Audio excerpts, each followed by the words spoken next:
Hallo, ich bin Jonas. Willkommen beim Nine Na Tree Podcast. Heute werde ich das Buch zusammenfassen und besprechen. Die Intensivmafia von Walter van Rossum ist eine zugespitzte, investigativ angelegte Auseinandersetzung mit dem Pandemiegeschehen in Deutschland und der Rolle, die Intensivmedizin, Krankenhausverbände, Politik und Medien dabei gespielt haben sollen. Der Autor verfolgt die Kernthese, dass das Bild der ständig kurz vor Überlastung stehenden Intensivstationen nicht nur ein medizinisches Alarmzeichen war, sondern zu einem zentralen Hebel der politischen Steuerung und finanziellen Umverteilung wurde. Mit journalistischer Genauigkeit, polemischem Elan und einer Fülle an Verweisen auf öffentlich zugängliche Daten, Berichte und Auftritte prominenter Akteure untersucht van Rossum, welche Narrative entstanden, welche Zahlen sie stützten und welche Anreize ihre Verbreitung begünstigten. Das Buch führt chronologisch durch Phasen der Pandemie, von der anfänglichen Schockkommunikation über den Aufbau neuer Datenregister bis hin zu wechselnden Indikatoren und Maßnahmen. Im Fokus stehen das Divi-Intensivregister, die Krankenhausfinanzierung, die Bedeutung der Pflegekapazitäten und die Schnittstellen zwischen Experten, Behörden und medialer Öffentlichkeit. Van Rossum will zeigen, wie aus fachlichen Warnungen politisches Handeln mit enormer Tragweite wurde und wie sich im Schatten der Krise eigene Gewinner und Dynamiken herausbildeten. Diese Lektüre ist keine medizinische Anleitung, sondern eine Einladung, Anreizstrukturen, Datenwege und Kommunikationsmuster kritisch zu betrachten. Sie richtet sich an Leserinnen und Leser, die verstehen möchten, wie Bilder, Kurven und Talkshow-Auftritte die Wahrnehmung geprägt haben. Und an alle, die hinter die Kulissen eines Systems blicken wollen, in dem Fehler, Übertreibungen und Interessenlagen ineinandergriffen. Zugleich erinnert das Buch daran, dass die Interpretation von Zahlen immer in einen Rahmen eingebettet ist, der von Vertrauen, Transparenz und Verantwortlichkeit lebt. Van Rossum plädiert für eine aufgeklärte Öffentlichkeit, die Evidenz diskutiert, Widersprüche benennt und aus einer historischen Ausnahmesituation Lehren zieht. Ich werde Ihnen die wichtigsten Erkenntnisse aus diesem Buch mitteilen. Erstens: Intensivstationen als Schreckensbühne. Bilder, Zahlen, Prognosen. Ein zentrales Thema des Buches ist die Rolle der Intensivstationen als symbolischer Ort der Pandemie. Van Rossum zeigt, wie frühe Bilder schwer kranker Menschen, Berichte über drohende Triage und Szenarien dauerhafter Überlastung eine enorme psychologische Wirkung entfalteten. Nach seiner Darstellung wurden diese Eindrücke mit täglichen Kurven, neuen Ampeln und Warnstufen verknüpft, die dem Publikum eine ununterbrochene Eskalationslogik vermittelten. Die Intensivmedizin wurde so zur Schreckensbühne, auf der sich die Legitimation für weitreichende politische Entscheidungen abspielte. Der Autor arbeitet heraus, dass der Begriff Kapazität vielschichtig ist. Er unterscheidet zwischen technisch verfügbaren Betten, tatsächlich betreibbaren Betten und der entscheidenden Ressource Pflegepersonal. In dieser Differenz sieht er eine Quelle ständiger Verwirrung. Ein Bett sei nur dann real, wenn ausreichend qualifiziertes Personal verfügbar ist.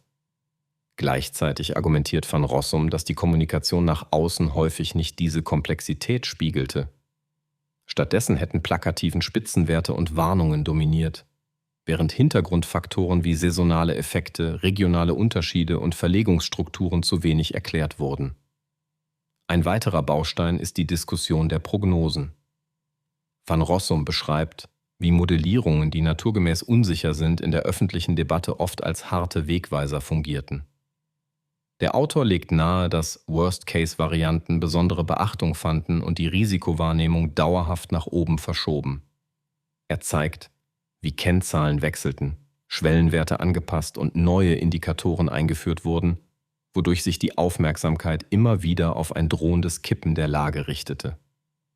Entscheidend ist für ihn, dass diese Dynamik strukturelle Probleme überlagerte, etwa die seit Jahren bekannte Personalnot in der Intensivpflege. Das Buch thematisiert zudem die Folgen dieser Dramaturgie. Sie habe zu Verwerfungen im Krankenhausbetrieb geführt, etwa zur Verschiebung planbarer Eingriffe, zu Ausweichbewegungen von Personal und zu Spannungen zwischen medizinischer Versorgung und pandemischer Logik. Van Rossum zeichnet hier ein Bild, in dem Intensivstationen sowohl medizinischer Ernstfall als auch politisches Symbol waren. Seine Analyse kulminiert in der Frage, ob das inszenierte Daueralarmsignal der beste Weg war, um eine resiliente und verständliche Krisenpolitik zu betreiben. Er plädiert dafür, Risikokommunikation vom Spektakel zu entkoppeln und Komplexität transparent zu machen, damit Vertrauen entsteht und Entscheidungen nachvollziehbar bleiben. Zweitens. Die Architektur der Daten, Register, Meldewege und Anreize. Van Rossum widmet ein großes Kapitel der Dateninfrastruktur, die im Verlauf der Pandemie aufgebaut und fortlaufend angepasst wurde. Besonders im Fokus steht das Divi-Intensivregister, das eine tagesaktuelle Übersicht der Intensivkapazitäten liefern sollte. Der Autor rekonstruiert, wie Meldewege funktionierten, welche Angaben verpflichtend waren und wie Definitionen sich im Laufe der Zeit veränderten. Dabei betont er, dass die scheinbar klare Zahl Intensivbetten in Wahrheit ein bewegliches Ziel ist, weil Personalverfügbarkeit, Isolationsanforderungen, Umwidmung von Stationen und lokale Logistik den realen Betrieb prägen. Ein Kernpunkt seiner Argumentation betrifft Anreize. Van Rossum zeichnet nach, wie finanzielle Ausgleichsmechanismen und Pauschalen eingeführt wurden, um Kliniken zu stützen, Kapazitäten freizuhalten und besondere Belastungen zu kompensieren. In der Logik des Buches konnten solche Instrumente unbeabsichtigte Nebenwirkungen entfalten. Wenn die Finanzierung an bestimmte Kriterien gekoppelt ist, kann die Art und Weise, wie Zahlen gemeldet oder Ressourcen disponiert werden, beeinflusst werden. Der Autor behauptet nicht, dass überall bewusst manipuliert wurde, stellt aber die Frage, ob das Design der Anreize die Datentreue robust genug geschützt hat. Aus Sicht des Autors entstand eine Diskrepanz zwischen Datenproduktion und Datennutzung. Während die Öffentlichkeit plakative Kennwerte erhielt, blieben Details zur Datengüte, zu Unsicherheiten und zu möglichen Verzerrungen im Hintergrund. Van Rossum kritisiert, dass Protokolle, Revisionsberichte oder Sensitivitätsanalysen selten in der Breite kommuniziert wurden. Daraus leitet er die Forderung ab, Rohdaten, Metadaten und Annahmen konsequent offenzulegen und unabhängigen Audits zu unterwerfen. Nur so könne ein Gemeinwesen in Echtzeit lernen, Fehlanreize korrigieren und Vertrauen in Zahlen stärken. Ein weiterer Aspekt betrifft die Differenzierung von mit und wegen einer Infektion behandelten Fällen, insbesondere auf Intensivstationen. Der Autor konstatiert, dass diese Unterscheidung in der öffentlichen Debatte oft unterging, obwohl sie für die Interpretation der Belastung eine Rolle spielt. Er verweist auf das Zusammenspiel von Kodierregeln, Stationsrealität und Berichterstattung und zeigt, wie leicht sich eine lineare Erzählung verfestigt, wenn Datenkomplexität nicht erklärt wird. Fazit dieses Themas: Das Buch fordert eine Datenkultur, die Qualität vor Geschwindigkeit stellt, Unsicherheiten sichtbar macht und Anreizsysteme so gestaltet, dass Genauigkeit belohnt wird. Drittens. Netzwerke der Einflussnahme. Verbände, Experten, Politik. Unter dem Motiv Hirten der Pandemie versammelt Van Rossum Akteure aus Intensivmedizin, Krankenhauswirtschaft, Behörden, Beraterkreisen und Medien, denen er eine gemeinsame Wirkmacht zuschreibt. Er beschreibt Netzwerke, in denen berufliche Rollen, Gremienmitgliedschaften und mediale Präsenz zusammenkommen und eine Verstärkungsschleife bilden. Nach seiner Darstellung entstanden so Deutungshoheiten, die es erlaubten, komplexe Lagen in einfache Botschaften zu gießen und daraus politische Konsequenzen abzuleiten. Im Mittelpunkt stehen Fachverbände, Beratungsstäbe und Projektgruppen, die in Krisenzeiten naturgemäß an Einfluss gewinnen. Van Rossum arbeitet heraus, wie Personalwechsel, Doppelrollen und institutionelle Verflechtungen die Unabhängigkeit von Empfehlungen zumindest in Frage stellen können. Er verweist auf die Vergabe von Mitteln, auf Beschaffungsentscheidungen und Prioritätensetzung und fragt, inwiefern dabei Transparenz und Rechenschaft Maßstab waren. Das Buch zeichnet ein Bild, in dem politischer Druck, mediale Erwartungen und berufliche Interessen sich gegenseitig anfeuern. Ein wiederkehrendes Motiv ist die Rolle prominenter Stimmen in Talkshows, Pressekonferenzen und sozialen Medien. Der Autor argumentiert, dass Expertenstatus und mediale Dauerpräsenz zu einer informellen Autorität verschmelzen können, die in der Bevölkerung mehr Gewicht erhält als nüchterne Verfahren in stillen Ausschüssen. Damit einher gehe die Gefahr, dass Widerspruch als störend empfunden und kontroverse Evidenz marginalisiert wird. Van Rossum fordert, dass Gremienbesetzungen breiter und Checks and Balances sichtbarer werden, um Monokulturen in der Beratung zu vermeiden. Gleichzeitig lenkt das Buch den Blick auf die Krankenhauslandschaft als Wirtschaftsraum. Kliniken stehen im Wettbewerb, Konzerne haben Interessen, Träger müssen Bilanzen ausgleichen. In einer Ausnahmesituation wie der Pandemie treffen medizinischer Auftrag und ökonomische Logik direkt aufeinander. Van Rossum fragt, ob Verbände, die sowohl für fachliche Standards stehen als auch wirtschaftliche Anliegen vertreten, klare Grenzen zwischen diesen Rollen gezogen haben. Er plädiert für Funktionsklarheit, offengelegte Interessenkonflikte und einen Kulturwandel hin zu Public-Value-Kriterien, die im Krisenmodus nicht ausgesetzt werden. Am Ende dieses Kapitels steht weniger eine Anklage als eine strukturelle Kritik. Systeme reagieren so, wie ihre Anreize und Machtachsen gesetzt sind. Wer Krisen in demokratischen Gesellschaften bewältigen will, muss Beratungsarchitekturen widerstandsfähig bauen, plural besetzen und transparent machen, damit Entscheidungsträger nicht in Echokammern geraten. Dieser Gedanke zieht sich als roter Faden durch das Buch. 4. Medieninszenierung und Angstkommunikation. Van Rossum analysiert detailliert, wie Medien die Pandemie erzählt haben. Für ihn ist entscheidend, dass die Berichterstattung nicht nur Informationen transportierte, sondern auch eine bestimmte Dramaturgie. Dramatische Bilder, Live-Ticker, unmittelbare Alerts und immer neue Spitzenwerte erzeugten das Gefühl, dass die Lage permanent kippt. In dieser Atmosphäre wurden Nuancen schwer vermittelbar und Unsicherheiten als Schwäche missverstanden. Der Autor kritisiert, dass Widerspruch häufig psychologisiert wurde, als Leugnung oder Verantwortungslosigkeit, statt als legitime wissenschaftliche Debatte. Ein Schwerpunkt liegt auf Talkshows, in denen sich wiederkehrende Experten, Spitzenpolitiker und Moderatorinnen begegneten. Van Rossum argumentiert, dass diese Formate Debatte in ein ritualisiertes Theater verwandeln können, in dem starke Bilder mehr zählen als methodische Details. Prognosen und Kurven wurden zu Erzählfiguren, die stets nach einer nächsten dramatischen Wendung verlangten. Nach seiner Sicht erzeugte das eine Aufmerksamkeitsspirale, in der Kosten und Nebenfolgen der Maßnahmen in den Hintergrund traten, während die Gefahr zentriert blieb. Das Buch problematisiert zudem den Umgang mit Korrekturen. In der Wissenschaft sind Irrtum und Revision normal. Öffentlich wirkten Kurswechsel jedoch oft wie Eingeständnisse von Versagen, weshalb Botschaften lieber vereinfacht und verlängert wurden. Van Rossum plädiert für eine Medienkultur, die Ungewissheit aktiv erläutert, Studien sauber kontextualisiert und Kennzahlen mit methodischem Unterbau darstellt. Fact-Checking solle nicht zur finalen Wahrheitsverkündung gerinnen, sondern transparent machen, wie Bewertungen zustande kommen und welche Bandbreiten bestehen. Ein weiterer Strang ist die Rolle sozialer Medien. Sie beschleunigten Informationsflüsse, aber auch Polarisierung.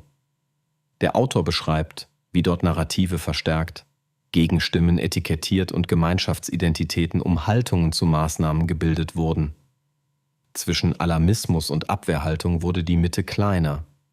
Aus dieser Diagnose leitet Van Rossum die Forderung ab, dialogfähige Räume zu stärken, in denen unterschiedliche Fachperspektiven ohne Stigmatisierung aufeinandertreffen.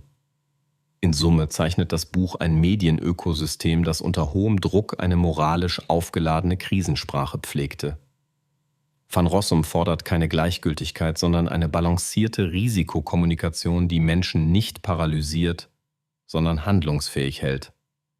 Dazu gehört, Bilder zu entschleunigen, statistische Bildung zu fördern und Zielkonflikte offen zu legen.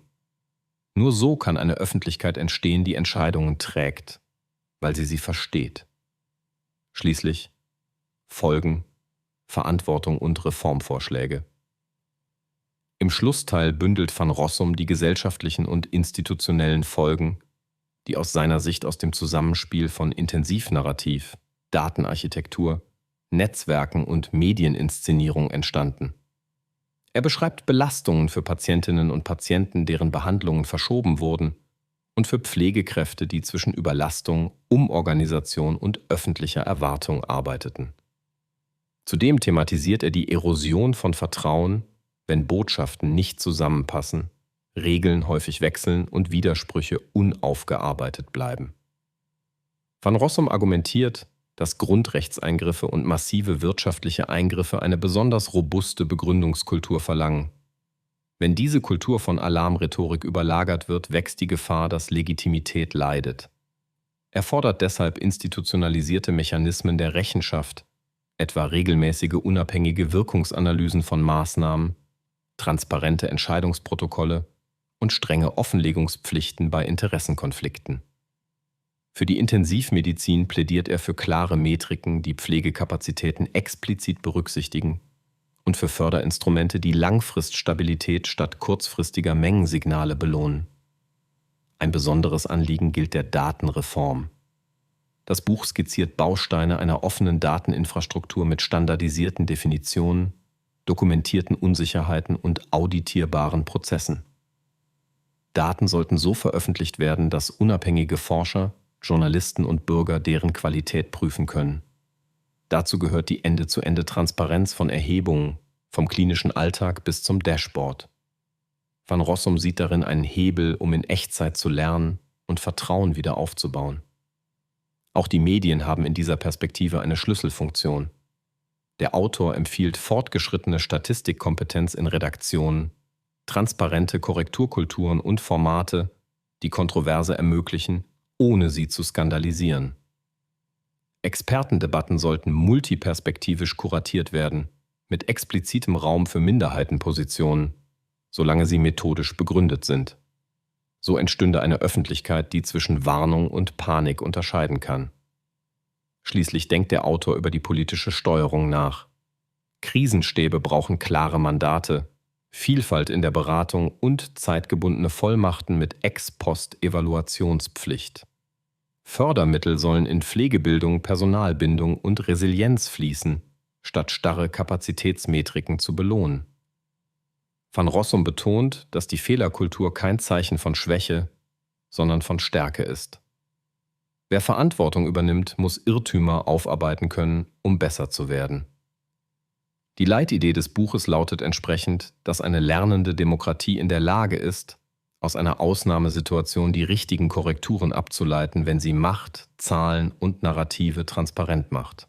Zusammenfassend: Die Intensivmafia ist ein Buch für alle, die die Pandemie nicht nur als medizinisches, sondern als gesellschaftliches Ereignis verstehen wollen. Es richtet sich an Bürgerinnen und Bürger, die Entscheidungswege nachvollziehen möchten, an Menschen im Gesundheitswesen, die ihre eigenen Erfahrungen im Lichte von Anreizen und Strukturen reflektieren wollen, und an Journalistinnen, Studierende und politisch Verantwortliche, die sich eine belastbare, transparente Begründungskultur wünschen. Wer das Zusammenspiel von Daten, Kommunikation und Machtmechanismen besser begreifen möchte, findet hier eine dichte, provokante, aber erhellende Analyse. Der Nutzen für das eigene Leben liegt in der Stärkung von Urteilsvermögen. Das Buch lehrt, wie man Kennzahlen hinterfragt, Unsicherheiten erkennt, Anreize identifiziert und Mediennarrative einordnet. In einer Welt, in der Krisenkommunikation immer schneller und emotionaler wird, sind diese Kompetenzen zentral. Sie helfen, zwischen begründeter Vorsicht und alarmistischer Überhöhung zu unterscheiden, Entscheidungen kritisch zu begleiten und Verantwortung einzufordern. Gleichzeitig lädt die Lektüre dazu ein, über institutionelle Reformen nachzudenken, die unser Gesundheitssystem robuster machen. Bessere Pflegebedingungen, offene Daten, klare Rollen und transparente Beratung. Warum dieses Buch und nicht ein anderes Nachkrisenresümee? Erstens bietet es einen spezifischen Blickpunkt. Die Intensivmedizin als Knotenpunkt von Risikoerzählung, Ressource und politischer Legitimation. Diese Fokussierung macht viele sonst abstrakte Debatten greifbar. Zweitens verbindet es medienkritische Perspektiven mit institutioneller Analyse und fragt konsequent nach Anreizen. Drittens besitzt es eine klare Sprache, die komplexe Zusammenhänge verständlich macht, ohne sie zu banalisieren. Selbst wer den Thesen nur teilweise folgen mag, gewinnt aus der Auseinandersetzung mit Gegenargumenten und offenen Fragen. Das Buch lohnt sich also, weil es Denkbewegung auslöst. Es fordert heraus, liefert Ansatzpunkte für bessere Regeln und stärkt eine Kultur der Transparenz. In einer Demokratie ist das kein Luxus, sondern eine Voraussetzung dafür, dass zureichende Gründe die Oberhand behalten. Wer bereit ist, gängige Narrative auf den Prüfstand zu stellen und aus Fehlern zu lernen, wird hier fündig. Wenn Sie unterstützen möchten. Walter van Rossum, können Sie das Buch über den Amazon-Link kaufen, den ich in der Podcast-Beschreibung angegeben habe. Lassen Sie mich nach dem Lesen des Buches wissen, was Sie davon halten, und teilen Sie Ihre Gedanken mit. Bis bald.